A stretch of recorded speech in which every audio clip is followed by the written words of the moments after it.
新北市永和大排分尸案，警方8号深夜宣告破案，专案小组攻坚破门，拘提凶嫌，嫌犯是死者的儿子，供称因为不满父亲长期对母亲施暴，怀恨在心，才杀害父亲弃尸。在110年12月8号的时候，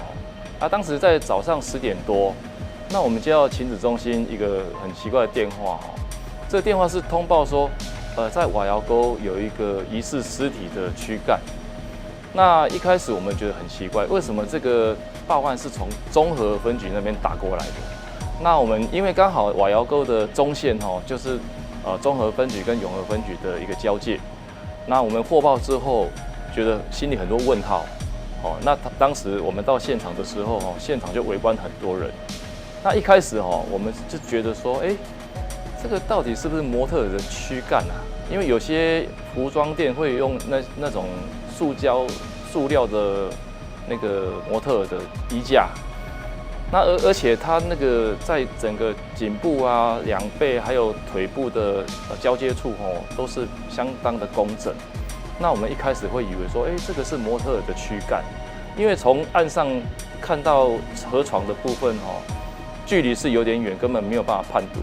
而且再加上这个躯干上面只有一条花内裤。所以很难去想象说，到底是不是尸体或尸块。那再把那个躯干打捞上来之后，同时鉴识中心也已经到了。那鉴识中心因为比较专业，他从判读一下到底是人呢还是动物就是从头到尾再看过一遍，发现确实是一个尸体的躯干。那这个专案小组就有点紧张了那一开始，因为我们没有任何侦办的方向跟线索，毕竟这个瓦窑沟这么长，那要分段一段一段的去查访，这个要耗费很多的人力物力。所以呢，当时的专案小组就把这个整个瓦窑沟沿岸分成了8个区块，两岸由那个对岸就是由中和分局辖区他们去查访。那我们辖区就是由永和分局分成8个区块来查访。那沿路就是看看哪里有监视器，就先去调阅，先就把它拷贝下来，因为怕被覆盖了。那后来我们在整个调袋子过程中就是在上游的去查访到居民。那居民就是他就很奇怪，他说那个我们从案发10点多到下午的5点多，这段时间其实都是一个专案小组在调袋查访的过程。那到下午5点多的时候，就是有同仁回报回来，专案小组回报回来说，他们有去查访一个民众。这个民众他说半夜2点多起来的时候，大概2、3点，因为他说半夜起来他也没有注意看时间，大概2点到3点、3、4点左右，他起来的时候看到说，怎么会在这个桥上有人砰砰一个巨大的丢到水里的声音？那当时他就觉得很好奇，可是他也不以为意，因为老人家就上完洗手间就回去继续睡觉了。那他也不晓得丢什么东西。那这个我们专案小组听起来就觉得很奇怪，因为瓦窑沟其实在那个时间的时候，它的水位并没有很高，所以丢到这个河床的时候会有反弹的声音，这个很大的溅水的声音，然后再慢慢的往下游流。那一开始我们是想说，如果要弃尸的话，也不应该是从这边丢下去。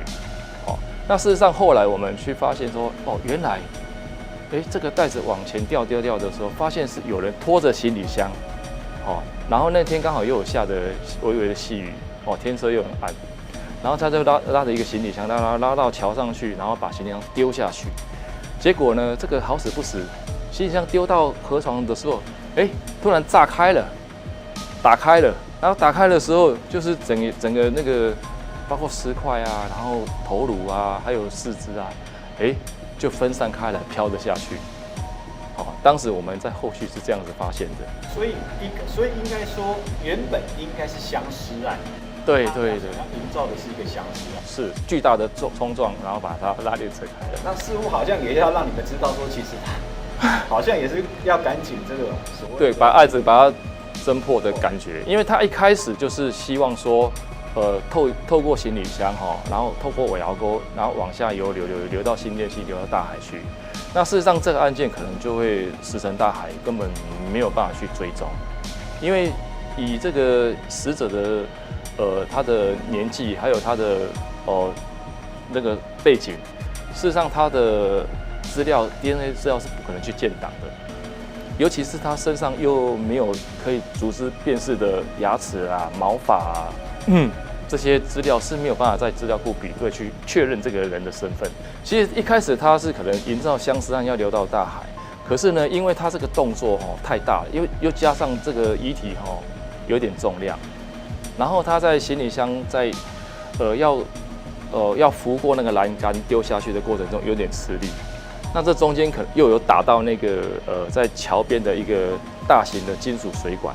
所以在这过程中就是撞到那个水管之后，行李箱意外打开了，打开之后掉到那个河床之后就慢慢飘下去，所以当时那个遗体就四分五裂，就是往下游流。那刚好躯干它是比较大型的石块，所以在我们永和辖区的时候就搁浅了，所以当时才发现这个遗体。所以冥冥之中似乎就已经好像就是要让你们警方知道说有这个案件的一个发生。对，我们当时的想法。所以你们调完带之后，如何在12个小时内立刻锁定嫌犯？一开始经过建设中心的辨认之后他确定是人的遗体之后，那因为没有一个年纪，没有一个方向，然后他又没有刚才讲过了他没有办法从牙齿啦，从他的那个毛发去鉴别他的年纪的时候，一开始会误判以为说，这个是不是40、50岁的人？因为尤其是他的那个穿的内裤的样式，那我们会觉得说，会不会是会这么残忍的方式？会不会是情人就是同居人杀害人？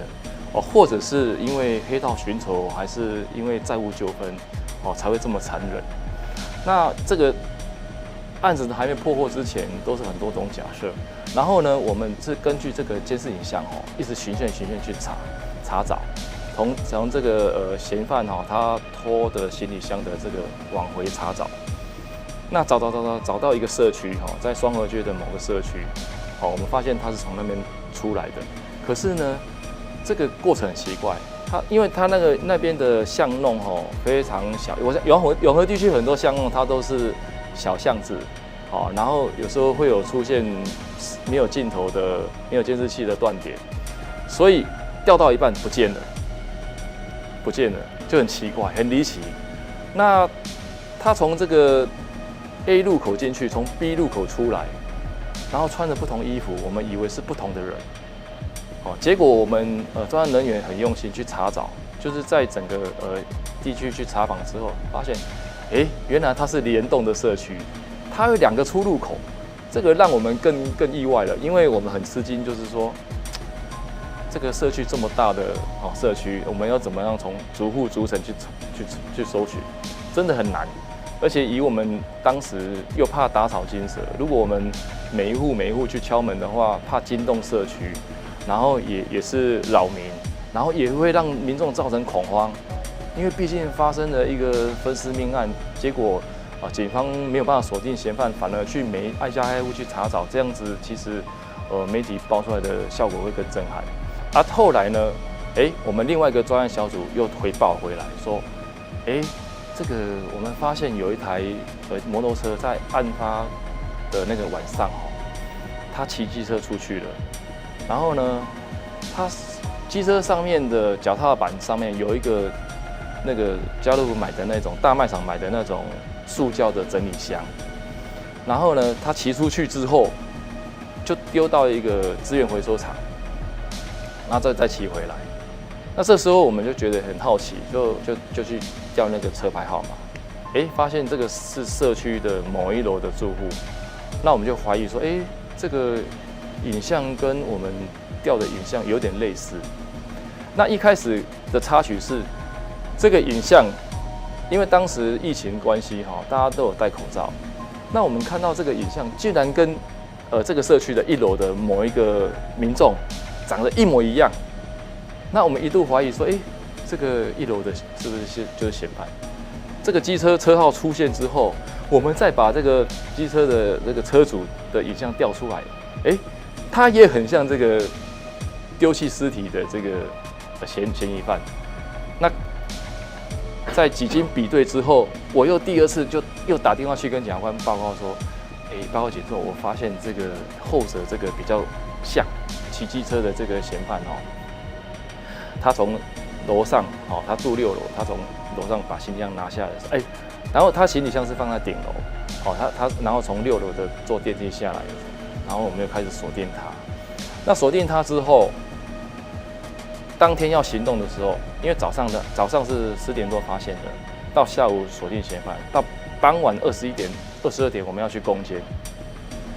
那我们因为怕打草惊蛇，所以我们就是部署的所有的重兵都在这个社区的周边。那看了一下楼上，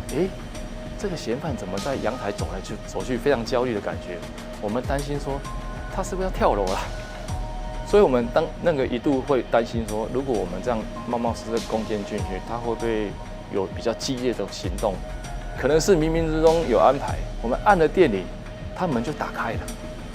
打开之后，他一开始就很压抑，然后马上就哭了，然后我们就问他说，这个到底是谁做的？那个人是谁？他一开始然后隐有，后来就说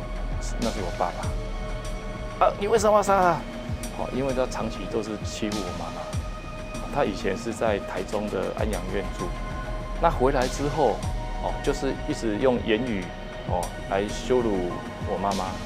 那当时我在跟他访谈的过程中，我发现他其实跟他的父亲没有一个很建立的亲情。他一直仇视他的父亲，他认为说他妈妈也很辛苦。以他的认知，他是认为说他在帮妈妈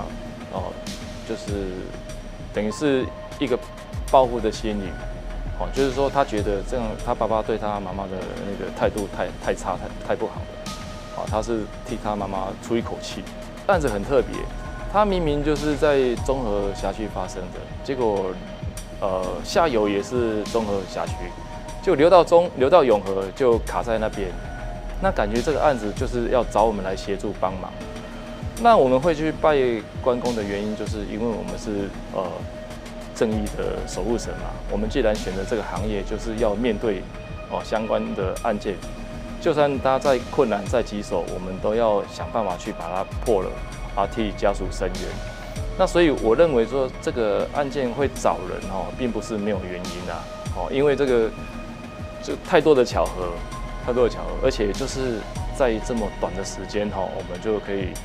还不晓得死者身份就找到嫌疑犯，这个也是让这个媒体啧啧称奇的地方。水泥封尸撕票案，要不是家属跪求嫌犯，尸体很难被发现。计划的这么缜密，全出自他手。这个案件是在102年的4月20号发生。刚开始一发生的时候，家属接到被害者的电话，说要筹1000万，家属就觉得有点不太对劲。可是家属现金又没那么多，他们也选择了报警。重点是家属应该知道被害人他生前的一些交友还有经济状况，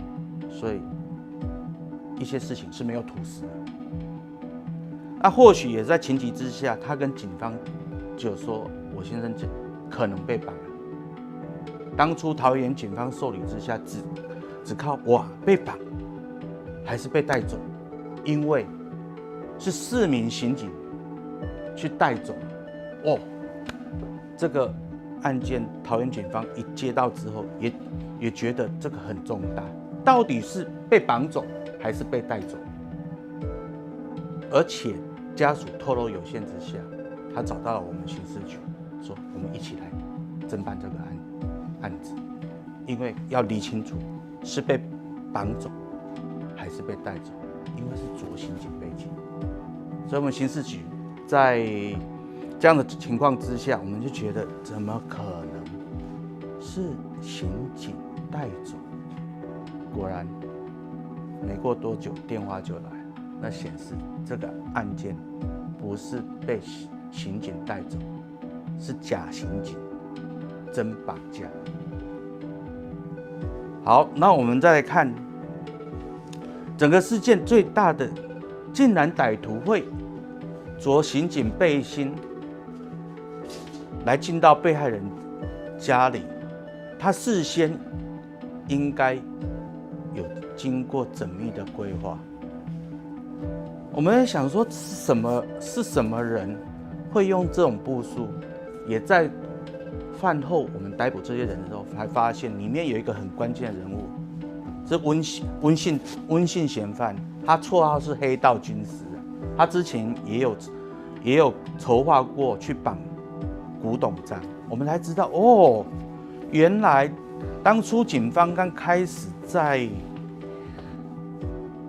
侦办这个案子的时候，更是困难重重。为什么困难重重？他竟然会着刑警背心进到当事人家里，他除了搜索之外，还拿走现金。这是假刑警真强盗，然后又绑人。哇，这个案子真的，我们当初接到之后也发现，这个到底绑架一定有目的，当然是要钱。又后来侦破，不只要钱，还要命，还要命。为什么？当事人其实在102年的2月，在台北市的大同区重庆北路，就遭到也是同样主嫌的陈姓主嫌派枪手狙击，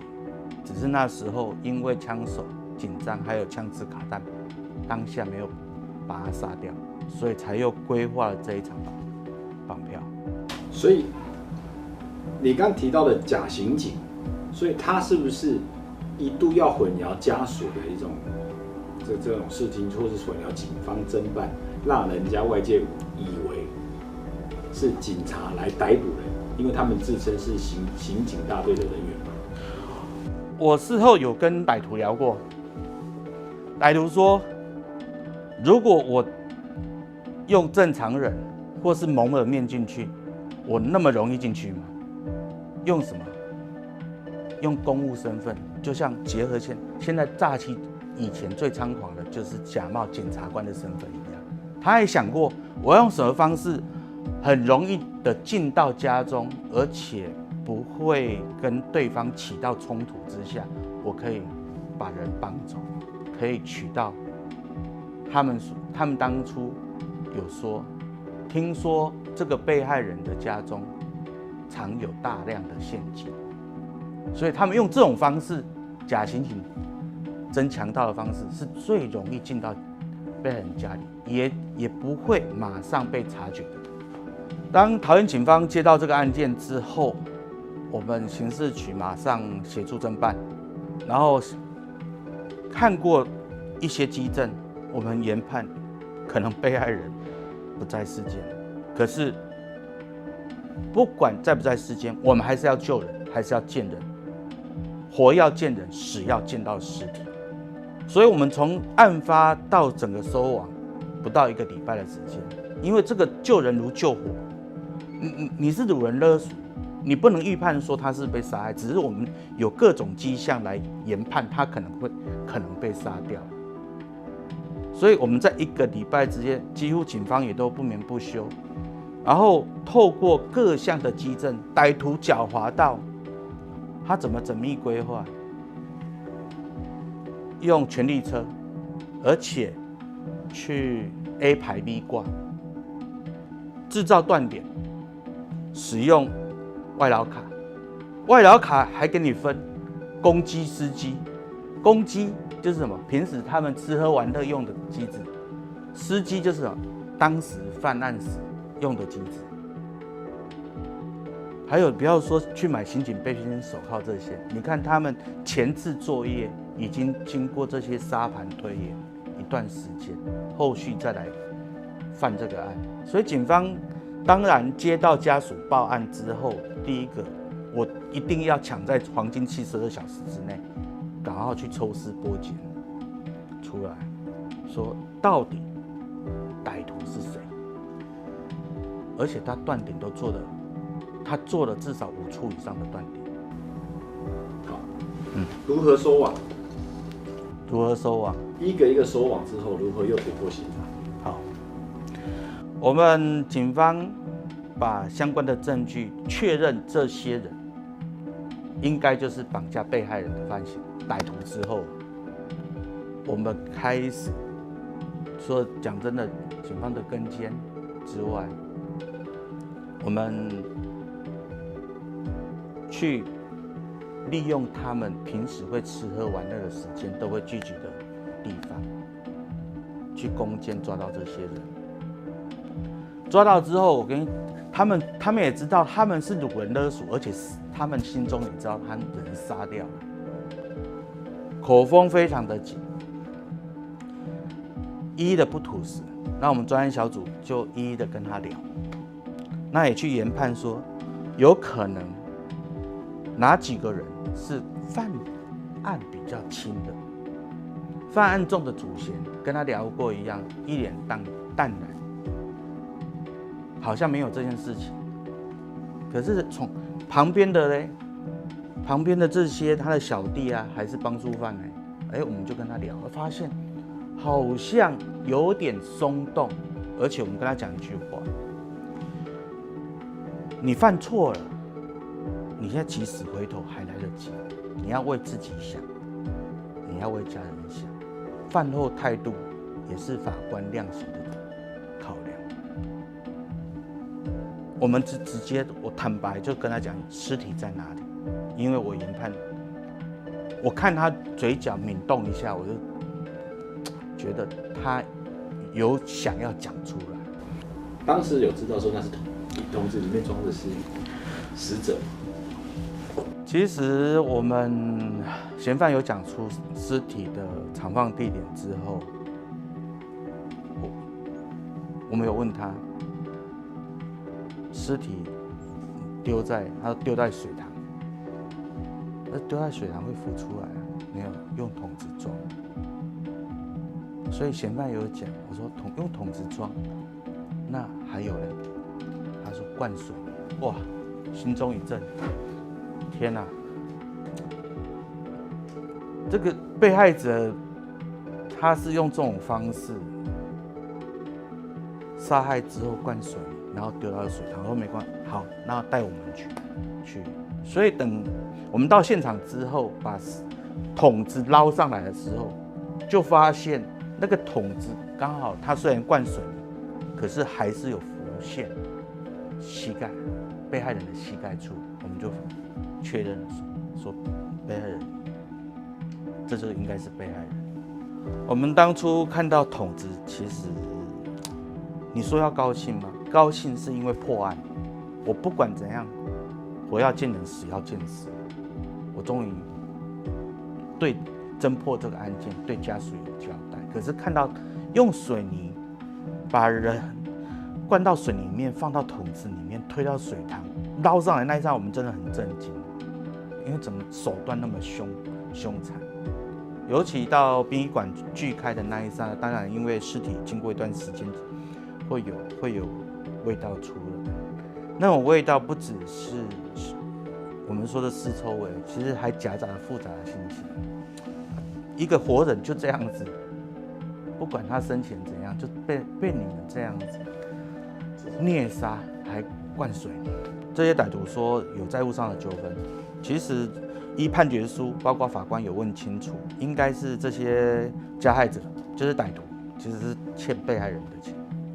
只是他一再的逼款之下，他们决定先下手为强，就是想要杀掉对方。在这整个侦办的过程里面，你在回想当时是不是那某一些部分是好像感觉是能不能有一点点的不可思议的力量在协助，还是有什么样的一个情形在帮你？当然，警察办案都是依专业，可是我在办这个案子的时候，在收网的前一天，确实有发现一件事情，也让我百思不得其解。我也觉得这个案子应该会破，就是我在准备逮捕的前一个晚上，我来整理卷宗，整理完突然就不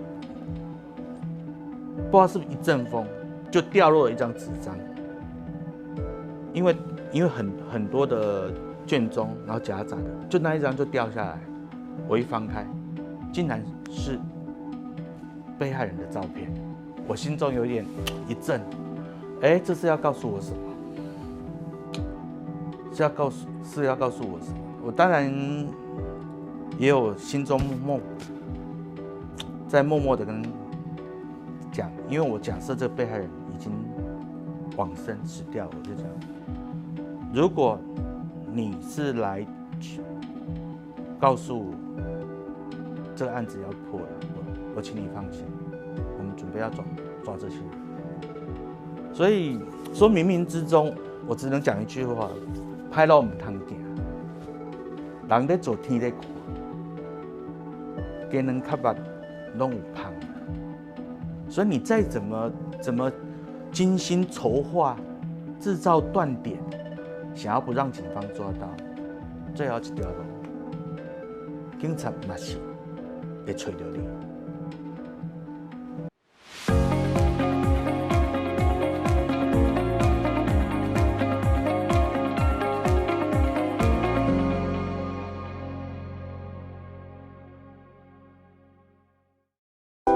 想看最完整的新闻内容，记得下载 TVBS 新闻网 APP。